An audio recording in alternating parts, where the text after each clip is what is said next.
Kushaiguda police station పరిధిలో దారుణం చోటు చేసుకుంది. డిఐ కాలనీకి చెందిన మెరుగువల్లి మౌలాల ఎంజీ కాలనీకి చెందిన యువతి ప్రేమించుకున్నారు.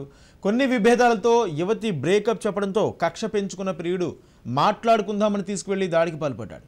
కత్తితో పొట్ట మెడపై పొడిచి ఆపై తాను ఆత్మహత్యకు పాల్పడ్డాడు. యువతి కేకలు వేగంగా గమనించిన స్థానికులు పోలీసులకు సమాచారం ఇచ్చి ఆసుపత్రికి తరలించారు. ప్రస్తుతం ఆరోగ్యం నిలకడగా ఉందని కేసు నమోదు చేసి దర్యాప్తు చేస్తున్నట్లు ఇన్స్పెక్టర్ ప్రవీణ్ కుమార్ తెలిపారు.